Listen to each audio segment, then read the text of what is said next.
Xi Jinping's turbulent childhood. Former Singaporean Prime Minister Lee Hsien Loong once made a notable observation about China's development.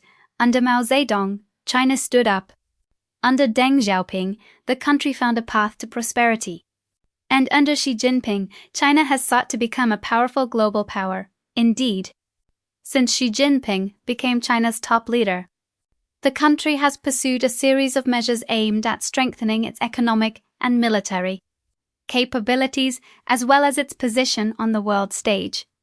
China has increasingly emerged as a major strategic counterweight to the United States. Across a wide range of areas, behind the image of a powerful leader lies a childhood marked by enormous upheaval. So, how did these experiences shape Xi Jinping as a person? Born into a powerful family, Xi Jinping was born on June 15, 1953, in Beijing. He was the son of Xi Zhongxun, a senior Chinese official who once served as a vice premier of China, and Qi Xin. The family had 5 children. During his early years, Xi Jinping grew up in relatively comfortable circumstances compared with most Chinese people at the time. He attended Beijing 101 Middle School and, during this period, had the opportunity to interact with many families connected to China's political leadership. One of his friends later became Liu He, who served as a vice premier of China and became an important economic advisor during Xi Jinping's leadership. Looking at his early circumstances, many people might assume that Xi Jinping had a privileged and comfortable childhood. However, political upheaval in China soon turned his family's life upside down. From a comfortable life, 2 years of hardship during the 1960s, China experienced profound political and social upheaval, particularly during the Great Leap Forward and, later, the Cultural Revolution, when Xi Jinping was around 10 years old. His father, Xi Zhongxun, fell out of political favor. This marked a major turning point that dramatically changed the lives of the Xi family when the Cultural Revolution began. Their difficulties became even more severe. Xi Zhongxun was publicly denounced, subjected to political persecution, and detained. The family was separated, while other relatives also faced intense pressure amid the political turmoil of the time. At around 15 years old, Xi Jinping witnessed his father being publicly denounced and humiliated. For a teenager, seeing a father who had once been a senior government official subjected to public humiliation was undoubtedly a deeply traumatic and unforgettable experience. Xi Jinping himself was not spared from social isolation. Because he came from a family whose father had once held a high-ranking position but had later been politically condemned, he faced contempt and pressure from those around him. Sent to the countryside not long afterward, Xi Jinping's life entered another completely different phase. He was sent to a remote rural area in Shaanxi province to perform manual labor. Having grown up in Beijing under relatively comfortable conditions, he now had to adapt to hardship, scarcity, and demanding farm work. This was an enormous transformation. Tasks that he had rarely, if ever, experienced before suddenly became part of his daily life. At first, Xi Jinping reportedly tried to leave the countryside and return to Beijing. But the years he spent living alongside local villagers, working under harsh conditions, and enduring material hardship eventually became a defining chapter of his life. From being a teenager, raised in a politically influential family, Xi Jinping had to learn how to adapt to difficult circumstances, endure hardship, and rebuild his own path forward. Those years are widely regarded as some of the most important experiences that helped shape the character, worldview, and political style of the man who would later become China's most powerful leader. From rural labor to a political career, but the challenges did not end there. After his attempt to return to Beijing, Xi Jinping was detained and sent back to a rural labor site in Shaanxi. This time, rather than trying to escape, he chose to stay and learn how to adapt. A teenager who had grown up in a family of senior officials was now expected to perform strenuous manual labor. During the roughly 7 years he spent in the countryside, he took part in various forms of work, including farming, harvesting crops, raising livestock, mining, and many other physically demanding tasks. the difficult living conditions and years spent away from his family are believed to have strengthened his ability to endure pressure and developed a strong sense of perseverance. Years later, Xi Jinping recalled that when the train carried him away from Beijing toward Shaanxi, he felt that he had escaped a dangerous situation.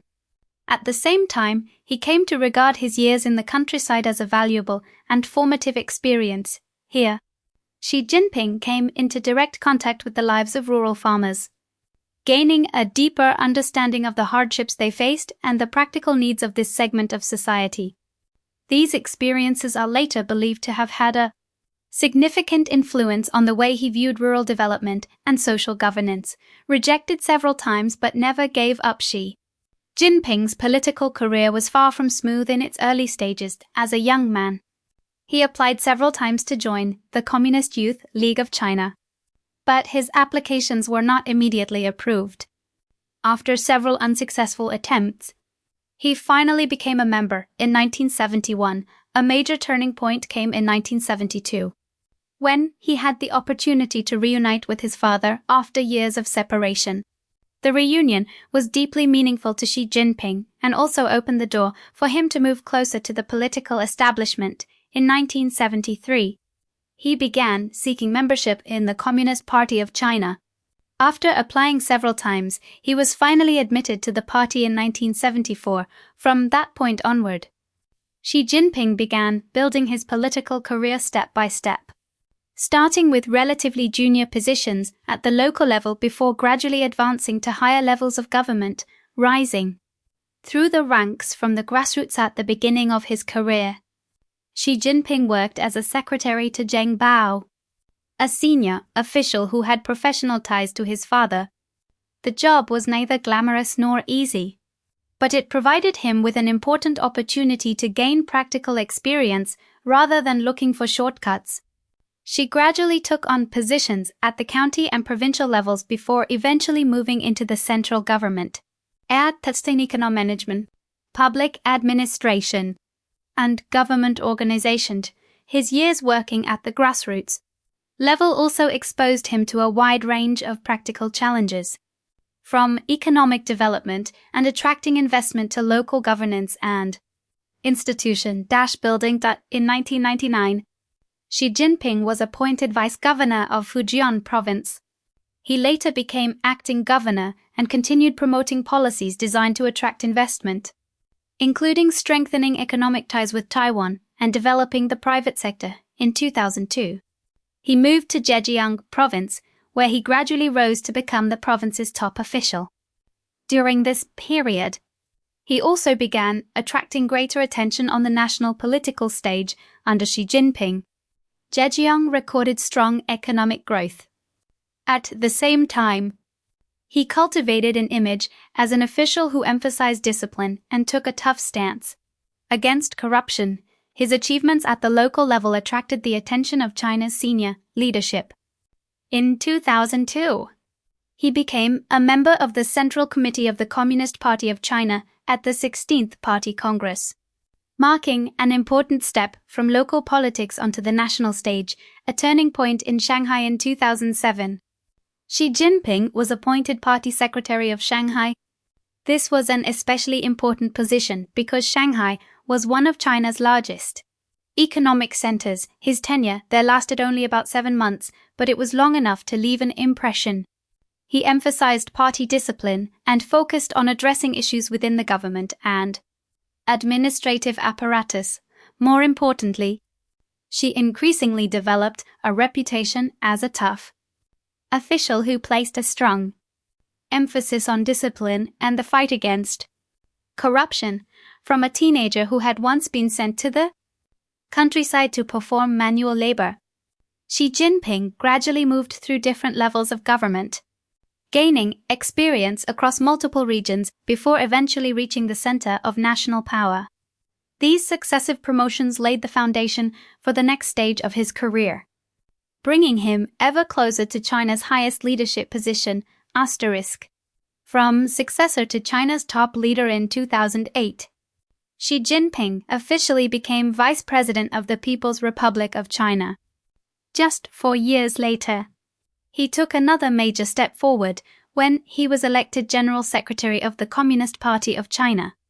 On March 14, 2013, he became President of China, consolidating control over the country's most important positions of power. His journey from a teenager, laboring in the countryside to the center of political power in Beijing, had finally come full circle. There is an interesting analogy, sometimes used to describe Xi Jinping's rise. In some works set during the Three Kingdoms period, the character Sima Yi is often portrayed as someone highly skilled at concealing his ambitions, patiently waiting for the right moment before making his move. That image has occasionally been compared with Xi Jinping during the process of selecting China's next generation of leaders. He was once viewed as a relatively safe candidate, with a low-key personality and little outward display of ambition. Some veteran members of the leadership at the time may have expected him to be a cooperative figure who would not bring about major political upheaval. But after Xi Jinping came to power, reality unfolded in a very different direction. Xi Jinping quickly demonstrated a far more decisive leadership style than some observers had initially expected. He concentrated political power, launched large-scale anti-corruption campaigns, and introduced sweeping changes throughout the government and the Communist Party of China. From a figure once regarded as relatively pragmatic and easy to work with, he gradually emerged as one of the toughest and most influential leaders in modern Chinese history. The Chinese dream and the ambition to build a great power. After officially taking power, Xi Jinping introduced a series of programs aimed at reshaping China across multiple areas. One of the most prominent concepts of his era was the Chinese dream, a vision centered on national rejuvenation, strengthening China's overall power, and transforming the country into a leading global power. If the anti-corruption campaign became one of Xi's most distinctive political trademarks, education became another. Ideological direction under Xi Jinping. China's education system has increasingly emphasized socialism, the leadership of the Communist Party of China, and values that the government considers consistent with the country's national direction. Following the 19th Party Congress in 2017, Xi Jinping thought was incorporated into the education system and became an important component of ideological education. China also gradually moved towards standardizing and consolidating its textbook system. New educational materials were designed to place greater emphasis on Chinese history, socialism, and the leadership of the Communist Party. At the same time, the authorities became increasingly cautious about political and academic ideas viewed as having been imported from the West. Universities were instructed to strengthen political and ideological education while adhering more closely to the party's guidelines. In 2017, several prestigious universities were criticized by party inspection authorities for shortcomings in their ideological work. This demonstrated that higher education was no longer viewed solely as a means of providing professional training, but had also become an important component of the broader strategy to shape society's ideological outlook. Supporters of these policies argue that tighter control over educational content can strengthen national identity and patriotism, particularly among younger generations. At many leading universities, physical education and national defense training have also received greater emphasis. Students are required to participate in physical fitness programs and relatively rigorous military training. The message is fairly clear. A strong nation needs not only educated citizens, but also a younger generation that is physically fit, disciplined, and conscious of its responsibilities to the country. Military reform and the anti-corruption campaign. Another major front under Xi Jinping has been the military. After taking power, he launched a sweeping reform of the People's Liberation Army. Numerous senior figures within the Central Military Commission, theater commands, and various branches of the armed forces were replaced. The organizational structure was also restructured to make the military leaner, more professional, and better prepared for modern warfare. China's military underwent significant changes to its command structure. The Army, Navy, Air Force, and strategic missile forces all went through extensive reorganization at the same time. Authorities launched investigations and disciplinary actions against numerous senior military officials accused of involvement in corruption. One important objective of this process was to curb practices such as selling and buying positions, protecting vested interests, and maintaining personal networks of power within the military. From the perspective of the Chinese government, changes to military personnel and organizational structures were intended to create a modern force with unified command and greater capacity to serve national objectives. From another perspective, however, these sweeping reforms also enabled Xi Jinping to strengthen his control over the military, one of the most important pillars of political power in China. From education and the government bureaucracy to the military, the changes under Xi Jinping have given China a new political and institutional landscape, and this is only the beginning of the story of how Xi Jinping has consolidated his power and pursued his ambition of turning China into a superpower with an increasingly influential role on the world stage, an iron fist against corruption and the consolidation of power. The changes introduced under Xi Jinping have not only transformed the way China's government operates, but have also concentrated more power at the center of the leadership. From the Chinese government's perspective, the goal is to build an efficient administrative system, a disciplined Communist Party, and a sufficiently powerful military, capable of supporting China's ambition to become a leading global power. Among the most prominent policies of Xi's era is the anti-corruption campaign. Soon after taking power, Xi Jinping launched a campaign commonly known by the slogan "swatting flies and hunting tigers." The tigers referred to senior officials, while the flies represented lower-ranking cadres. The message was clear: the fight against corruption would not be limited to those at the highest levels, but would extend throughout the entire system. Between 2012 and 2017, millions of Chinese officials were disciplined to varying degrees. Hundreds of senior officials were also investigated, detained, or prosecuted. The campaign eventually extended beyond China's borders through efforts to track down people accused of corruption who had fled overseas. A program known as Operation Fox Hunt was launched to pursue suspects hiding in various countries and bring them back to China. By 2017, thousands of wanted individuals had reportedly been returned to China from numerous countries and territories. Even figures who had once held extremely powerful positions were not exempt from investigation. Among them were Bo Xilai, the former party chief of Chongqing, and Zhou Yongkang, a former minister of public security and member of the Politburo Standing Committee. This sent a powerful message within the Communist Party. Holding a higher position did not necessarily mean being immune from investigation. However, the anti-corruption campaign has also generated considerable debate. Supporters argue that it has helped clean up the government, strengthen discipline, and restore public confidence.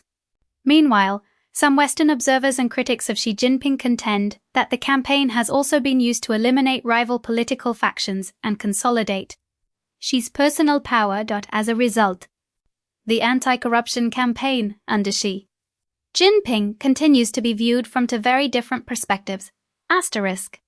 The four comprehensives and the goal of national reform alongside the anti-corruption campaign.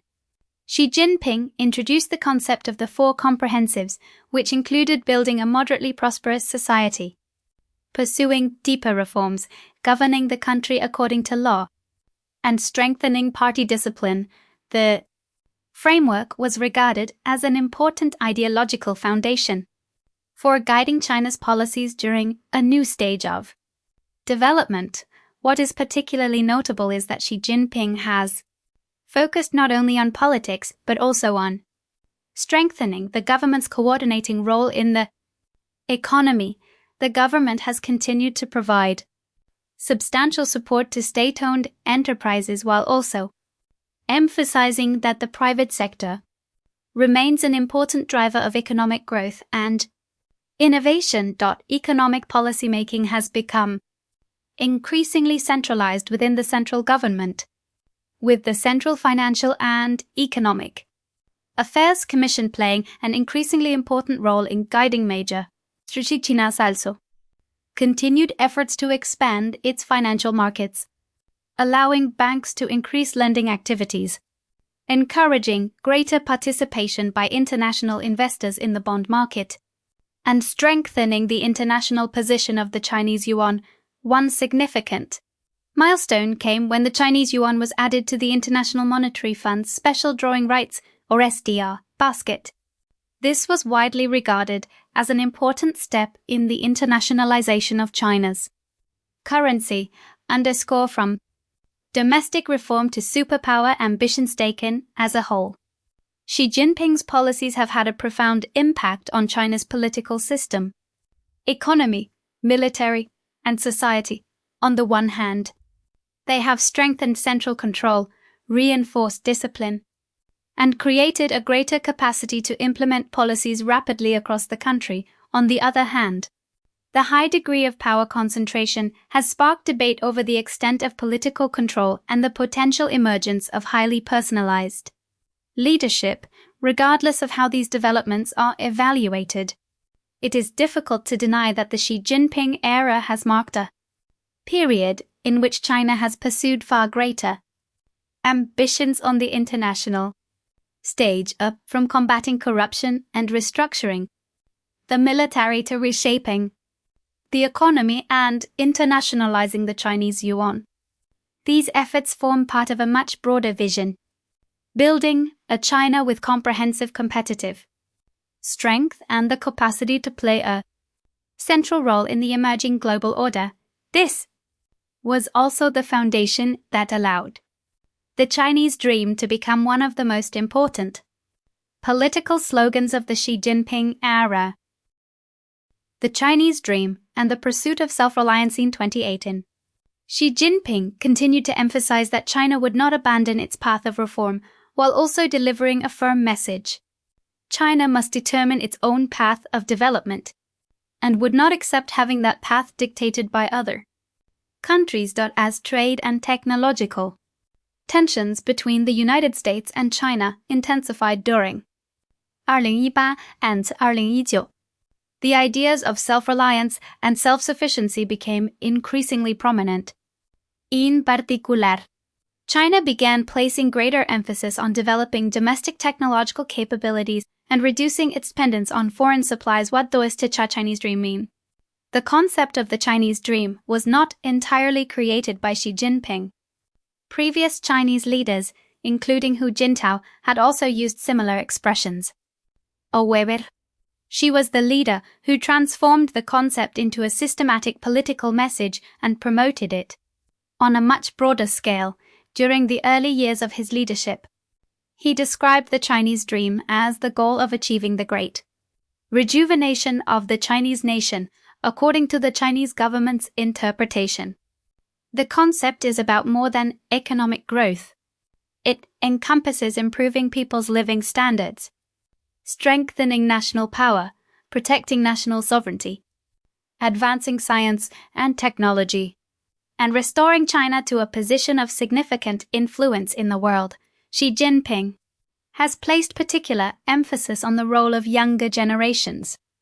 In his view, Chinese youth should have ideals, be willing to work hard, and turn their personal aspirations into part of the country's broader development in the interpretation promoted by Chinese state media and ideological institutions. The Chinese dream is closely associated with three elements: a prosperous nation, a developed society, and the rejuvenation of the Chinese people.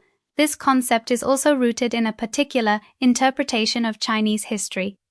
For centuries, China was one of the world's major centers of power and civilization.